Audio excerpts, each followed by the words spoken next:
Hi. So, I see that you got my notes. I see 3 video views? I mean, that was as of last night. There might be more today. You watched that 3 times? Or maybe you sent it to Kyle and somebody else? I don't know. All right, cool. Thank you. I'm glad you watched that. That's very cool. Thank you. And then I see that you spent a big chunk of your midday and the early afternoon reading the State of the Union. I'm super humbled that you did that. Thank you. Super duper. So what am I going to do with this video recording? I'm going to do something that might piss you off. But it's something that comes from a place of utmost humility, love, and respect and esteem for all of the best moments that you gave me through the course of our marriage, beginning with Rec Room, which is what this little video is about. So you might have noticed that I've done 4 things that you haven't. I've written 4 books. I've self-published 4 books. Okay, so I've got, and actually, you go to the website and in the archive, there are 2 more books that I just need to finish editing. This Relational Universe, to be perfectly honest, it's cool, but it really could stand a complete rewrite. And that's what I plan to do with that book. But Building a Better Nirvana just needs a really hard, deep edit. But on the flip side, when I sent it to literary agents, they were like, "No, we don't want that." Like, okay, what do you want? You didn't want Stretch Aeon either. Oh, that's too long. Okay, but you published Stephen King. Anyway, okay, so one of the things that I notice is you and a lot of your art school peers are really struggling to produce the ideal work that you thought you were going to produce. And I've always thought it's strange that with creative writing instruction, we don't get we talk about process, but everybody has their own process. And we never really get into, useful discussions about what process is, because ultimately process is a discussion of editing. Okay. And now that I've got 4 books out, 2 books in completed draft, and a number more in progress, the thing that I can tell you with all honesty is that novel writing, the bulk of novel writing, just the bulk of it, the sheer physical work of novel writing is in editing. Just without question. Editing, restructuring, rewriting, that first draft, as delicious as it might be, never makes it to the final, never makes it to the customer, you know what I'm saying? So this book right here, okay, because I'm a fucking moron, and I have mild dyslexia, and I can't see typos and punctuation, I just can't, I can see a misspelled word. And because in my head, I'm hearing my voice say the word correctly, I can't see that it's misspelled. How many times did I edit Stretch Aeon over the course of 18 months? 25 in its entirety. So one of the things that I noticed that you did with your first book, and congratulations on that. We were so tense about our competing creativities. I wanted to collaborate, but I wasn't really a generous collaborator, and you felt really threatened by me in a collaborative context. You also wanted to be free to create your own work. Totally get it. All right, here's how I do it. Okay, this is just a peek at my process, okay? And it's a 2-step process. It's super duper simple. Step 1, create an uncarved block. Step 2, sculpt until you have the statue of David, okay? And what I mean by that is your first job is to produce a voluminous first draft, okay? But the first draft isn't completed with the first write through. You actually got to go back a second time and write through a second time, because what you'll discover as you go through the second time, this is still the first draft. When you go through the second time, 2 things are going to happen. You're going to realize that you missed stuff, so you're going to be able to get that stuff in there. And then you're also going to realize that there's some opportunities to create. You didn't see some storytelling opportunities before, right?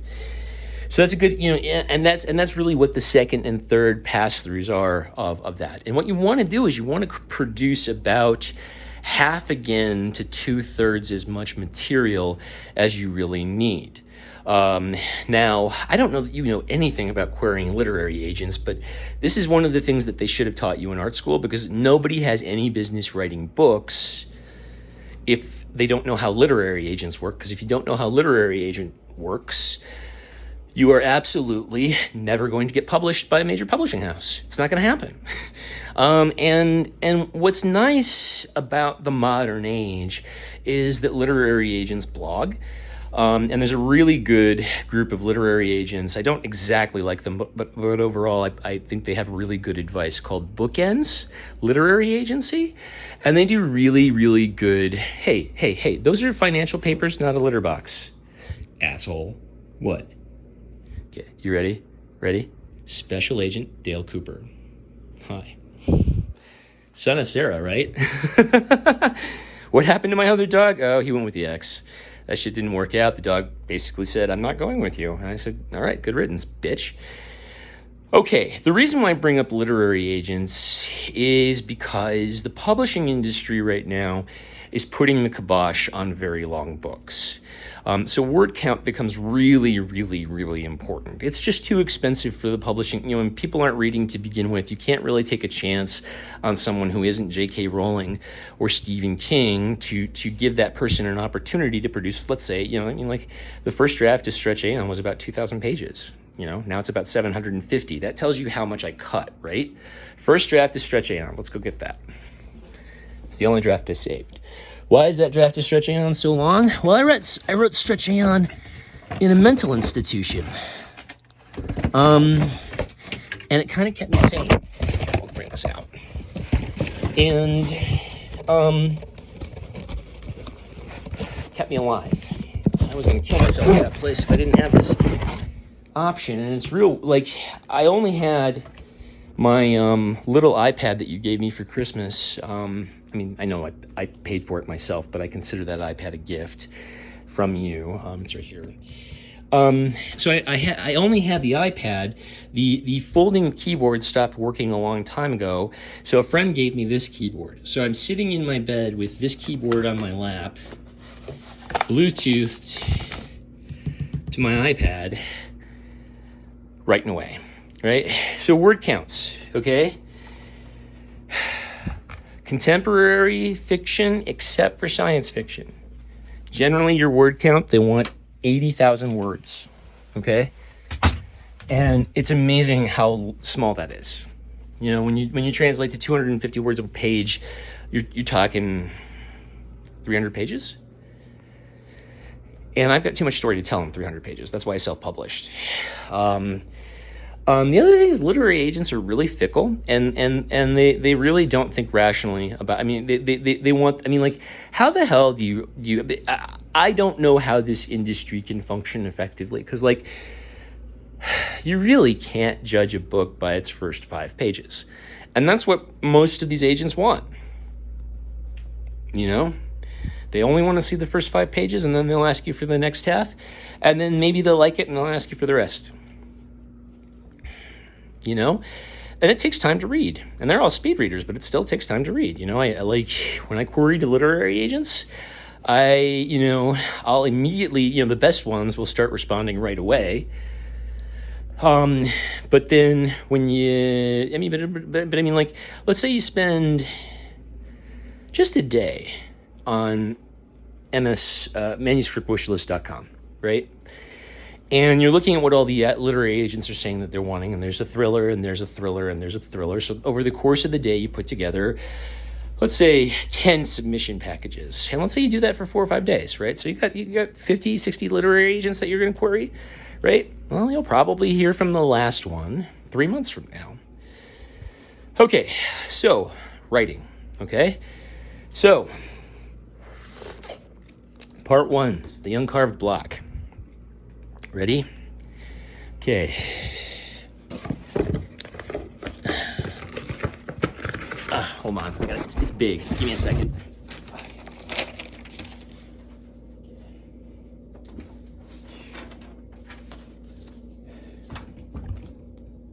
Okay. Oh my God, it's so heavy. This is the first draft of Stretch Aeon.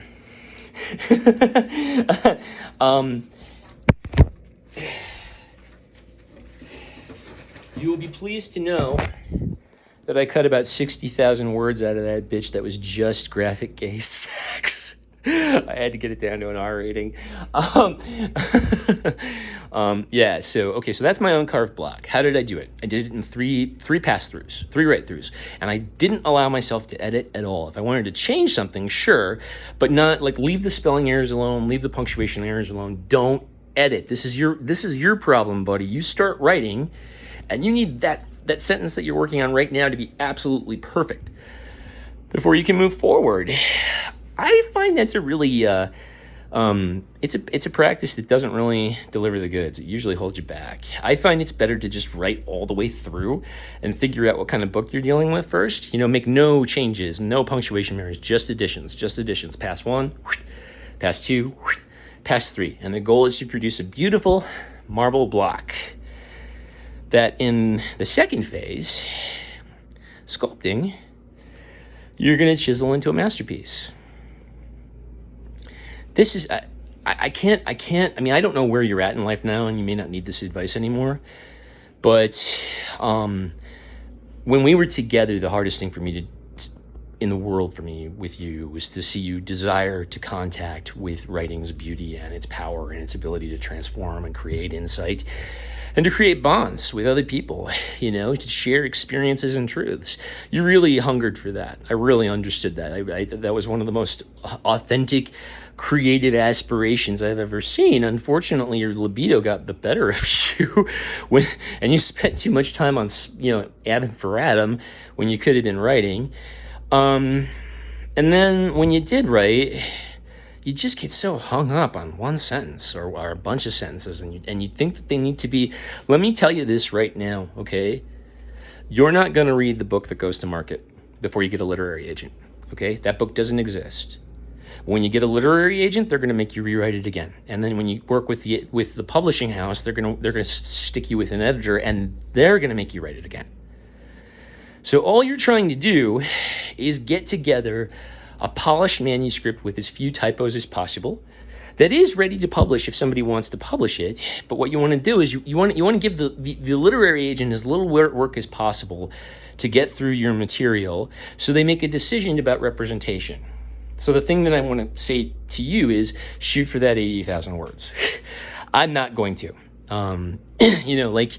80,000 words is really okay. So After Eden, my first book, the one I wrote when I lived with you in Giddings, the sci-fi story that takes place in the space station, that's 75,000 words. Okay, that's no, that's not. That's wait, hold on. 250 times 25 times 7.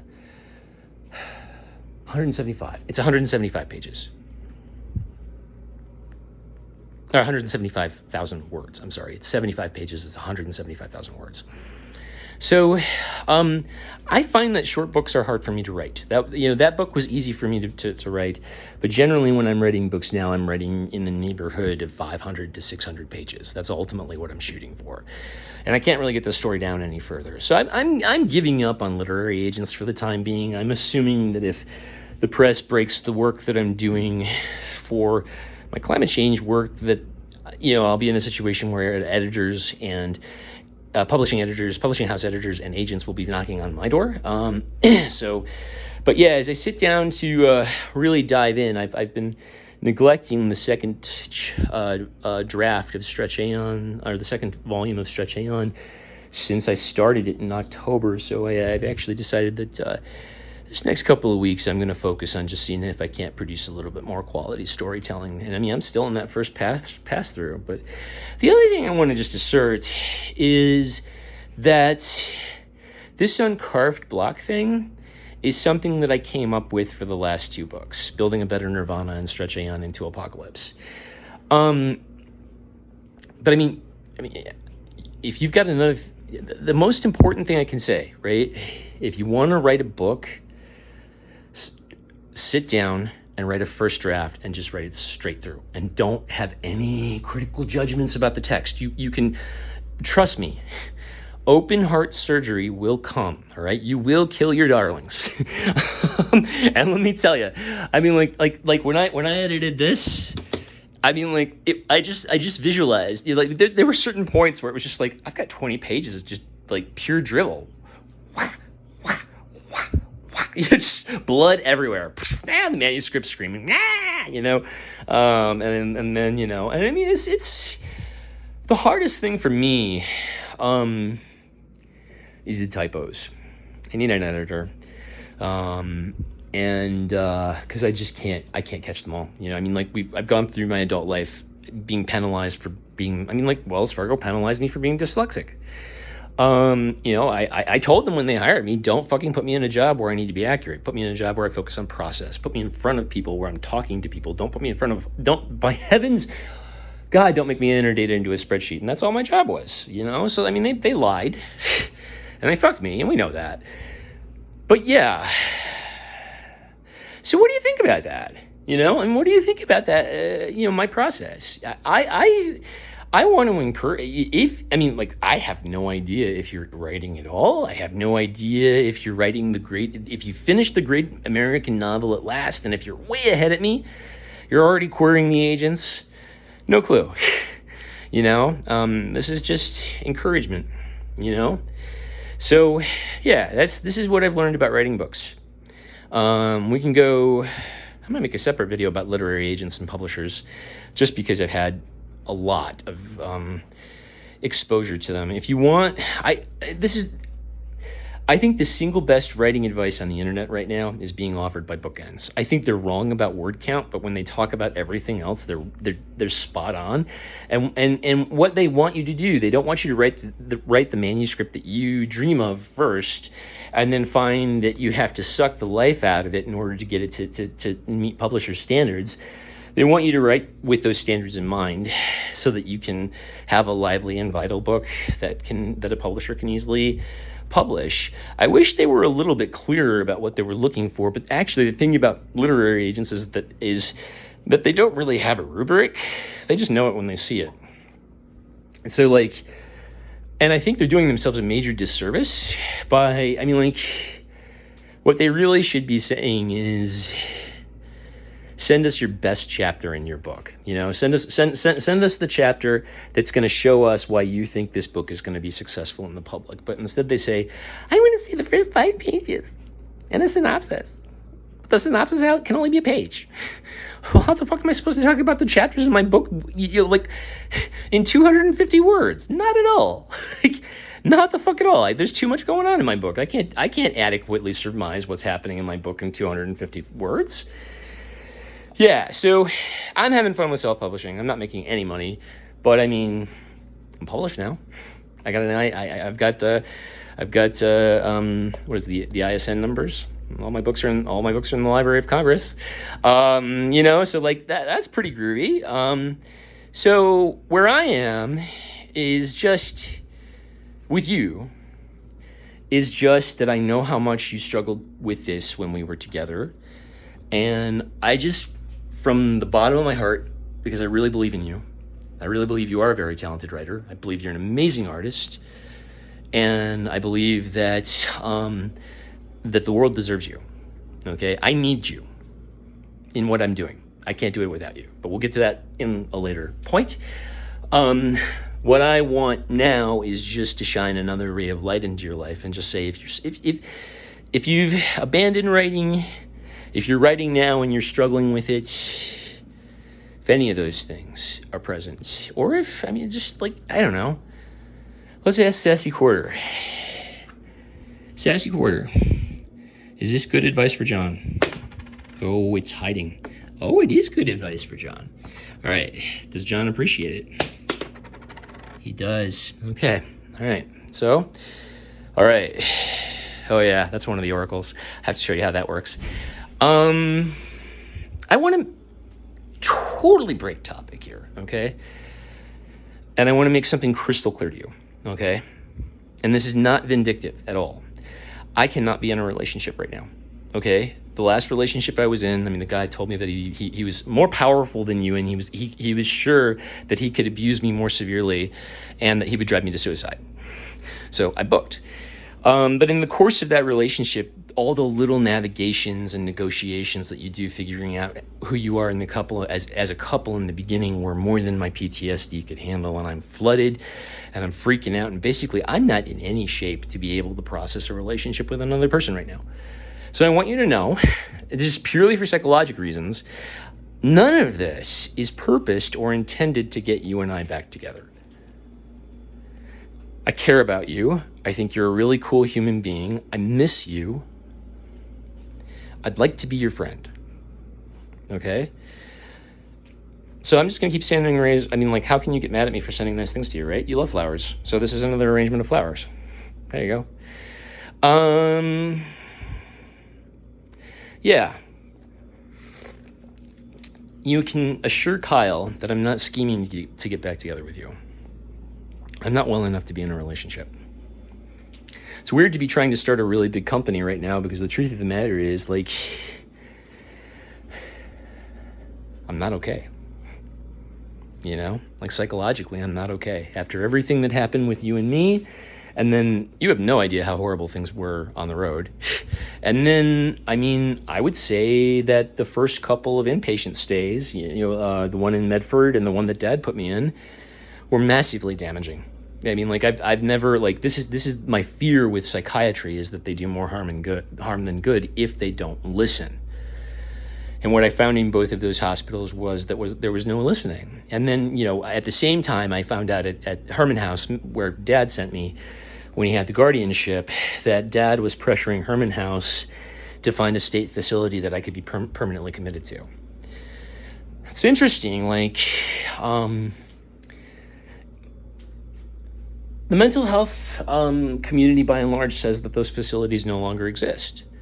And that's exactly what the psychiatrist and my therapist told Ed and Chris. There are no such things anymore. We can't have Brandon permanently committed. We could recommend him for a 6-month commitment, and then the court would renew it later, but they only do that for a year, and ... Well, actually, they were wrong. The last place I stayed, it's not that a doctor can permanently commit you there. It's that basically the law says that so long as it's basically like a nursing home. All of your assets belong to that facility. So you have no money. So you can't leave. That's all there is to it. They just take all your money away from you, and you're stuck. And you can't leave. How I got out of there is another story. Okay? So here's the thing. Okay, and I really hope. I hope. Let's find out. Okay, let's find out. All right. Is John writing? Yay! I love that. Okay. Is he almost done? No. Okay. All right. Is he gonna appreciate this advice? That makes me happy. That makes me super happy. Okay, because the thing is, I want people to be creative. Creative expression has healed me. Okay, all of these books, all of these drawings, all of this music has done more benefit for my psychology than any therapy that I've gotten through anybody, except for my, Pritham Raj and Sharon in Portland. I simply have not had better returns, So I just want to encourage you, and I hope that my experience provides you, I'm not expecting that you're going to follow my formula, but I hope understanding how I approach writing books gives you the insight that you need to figure out how you should approach writing books. The thing I want to really encourage you is number one, once you've got the voice going with your text, don't let it go. Don't let it go, because sometimes it's hard to get back. And then just more than anything, don't edit until you've built your uncarved block. Maybe you only need 2 pass-throughs to do it.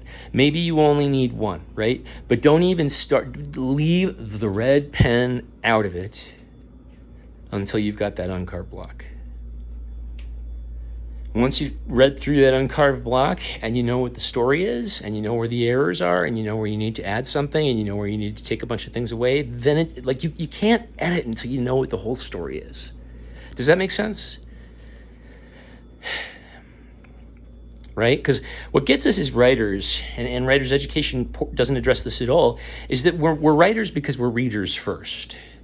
And so when we first start writing, we want to make perfect sentences because that's what we read. That's our experience of our favorite authors, our published books.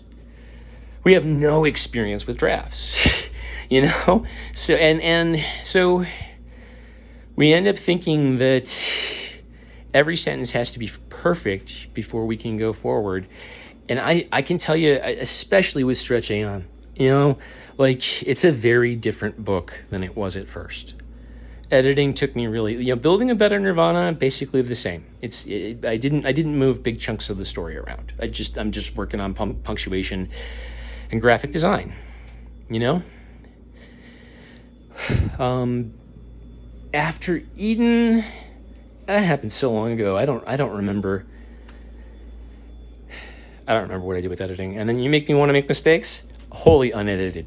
I should take that down, honestly, but I just feel like it's part of the story and it deserves to stay up. The other thing I want to say to you is, once you figure out your process, the second thing is, okay, grab that voice and don't let go. And do your best to keep editing out of the way while you make that uncarved block. And the third thing is, make writing fun. You know, have a really good time doing it. Your heart should swell, you know. And if you get your process down in a really elegant way, and I think my process is really two categories, you know, one 3-step and one, you know, I mean, like, if you're someone who can edit well and doesn't have dyslexia, you can probably edit once. If you're me, you're kind of stuck, and you know. Okay, guess I got to do 20 or 25 of these. I guess it's going to take a year. All right. Fortunately, I like my books. Okay? So yeah. And I'm not rejecting you, you know, like, I mean, yeah, do I still hold the torch for the bear? Yes, the president still holds the torch for the bear. Yeah. But the president can't in any, like,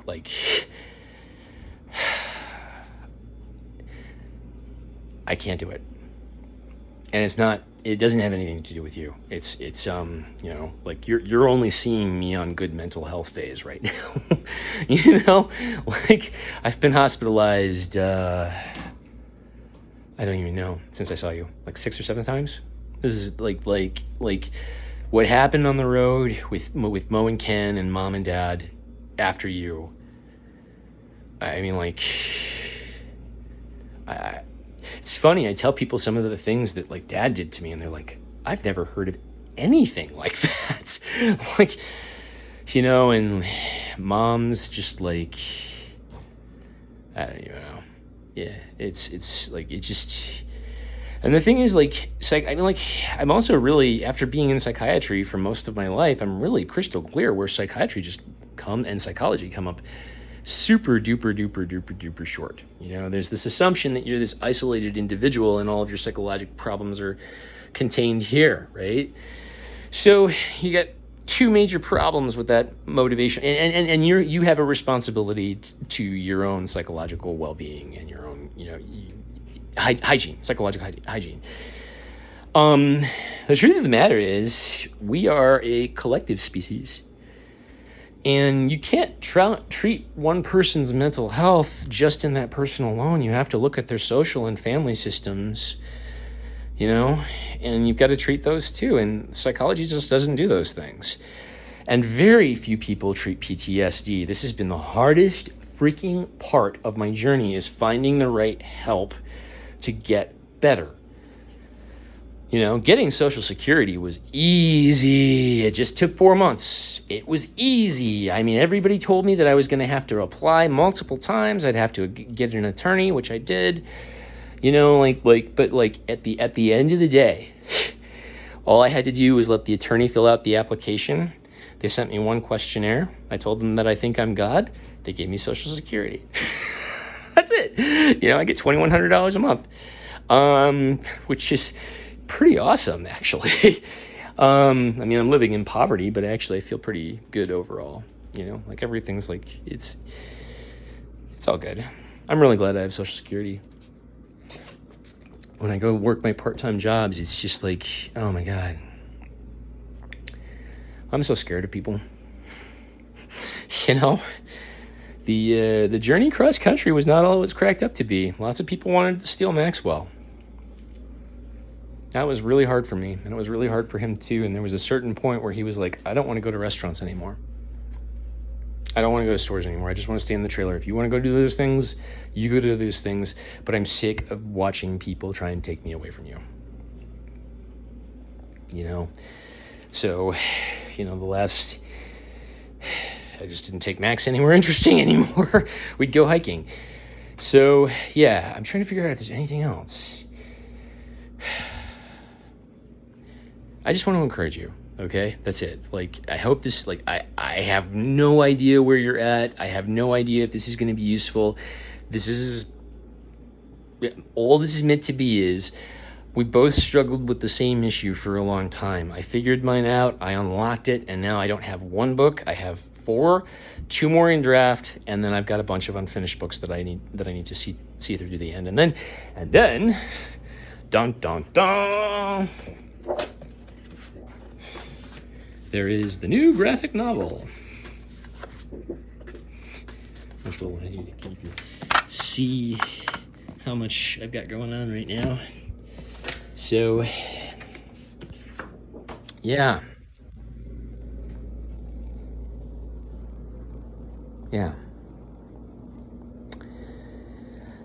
Okay. Sincerely, Scout's Honor, I want to be your friend. All right, bye.